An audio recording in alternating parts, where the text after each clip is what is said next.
नमस्ते। आज हम सब मिलकर एक बहुत ही खास कहानी सुनने वाले हैं।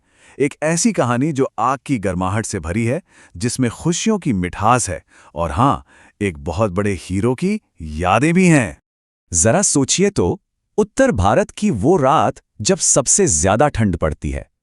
हवा इतनी सर्द कि रजाई से निकलने का भी मन ना करे, और ऐसे में हर कोई बस एक ही चीज ढूंढ रहा होता है, थोड़ी सी गर्माहट जो सबको पास ले आए। और फिर अंधेरे के ठीक बीच में एक बड़ी सी चमचमाती हुई आग जलाई जाती है। जानते हैं, ये सिर्फ आग नहीं है, ये एक उम्मीद है। ये वो प्यार भरी गर्माहट है जो सारी ठंड को भगाकर सबको एक साथ इकट्ठा कर लेती है। तो फिर चलें, पता लगाते हैं कि इस जादुई आग की लपटों में आखिर कौन सी कहानी छुपी है।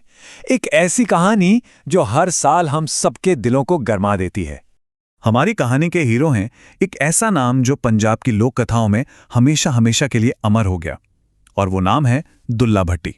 पता है, दुल्ला भट्टी को पंजाब का रॉबिन हुड भी कहते हैं। क्यों? क्योंकि वो उस जमाने के ताकतवर लोगों के खिलाफ खड़े होते थे, अमीरों से सामान लेकर गरीबों में बांट देते थे, और उन सब लोगों के रक्षक बन गए थे जिनका कोई नहीं था।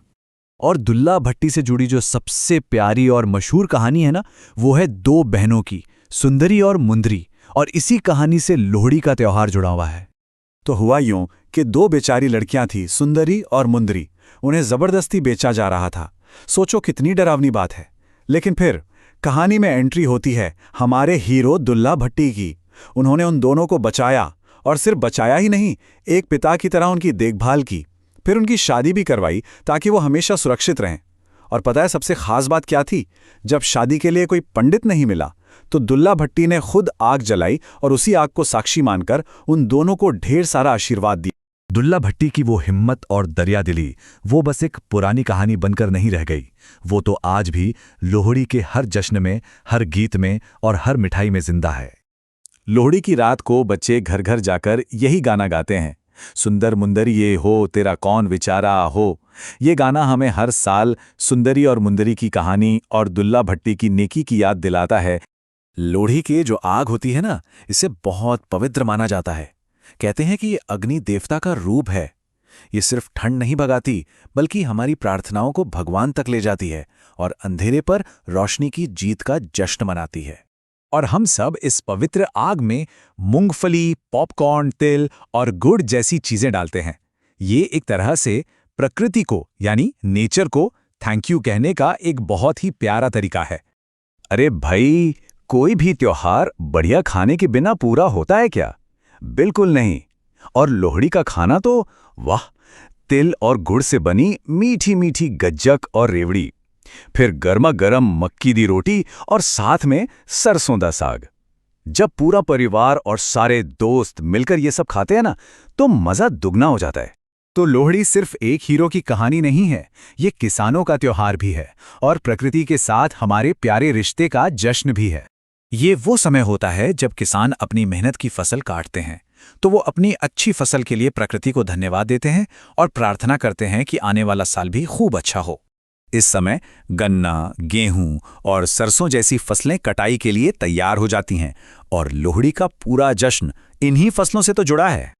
और एक मजेदार बात बताऊं, लोहड़ी का त्योहार ये भी बताता है कि अब सूरज ने अपनी दिशा बदल ली है। इसका मतलब है कि अब कड़ाके की ठंड कम होगी और दिन धीरे धीरे लंबे और गर्म होने लगेंगे। मतलब बसंत आने वाला है। लोहड़ी तब और भी ज्यादा खास हो जाती है जब किसी घर में पहली लोहड़ी होती है। ये या तो किसी नए नन्हे मेहमान, मतलब न्यूबॉर्न बेबी के लिए मनाई जाती है, या फिर घर में आई नई दुल्हन के लिए। ये नई शुरुआत और नई खुशियों का एक बहुत बड़ा जश्न होता है। तो हमने इतनी सारी कहानियां सुनी, परंपराओं के बारे में जाना। इन सब को एक साथ जोड़कर देखें तो लोहड़ी का असली मतलब क्या है? ये सिर्फ एक त्योहार नहीं, ये एक फीलिंग है। खुशी की फीलिंग, अपने परिवार और दोस्तों के साथ होने की फीलिंग, और उस गर्माहट की फीलिंग जो हमें एक दूसरे से जोड़ती है। सीधी सी बात है, ये जश्न है नेचर का, मेहनत से उगी फसल का और हमारे आपस के प्यारे रिश्तों का। ये हमें याद दिलाता है कि हम सब एक दूसरे से कैसे जुड़े हुए हैं। इस त्योहार की हर चीज हमें कुछ सिखाती है। आग हमें दुल्ला भट्टी जैसा साहस सिखाती है, खाना हमें शुक्रगुजार होना सिखाता है, और गीत हमें हमारी जड़ों और हमारी प्यारी कहानियों से जोड़ते हैं। तो अगली बार जब आप सब लोहड़ी की गर्म आग के पास बैठें तो एक पल के लिए जरूर सोचिएगा कि वो कौन सी रोशनी और गर्माहट है जो हम सब अपने आसपास के लोगों के साथ बांटते हैं।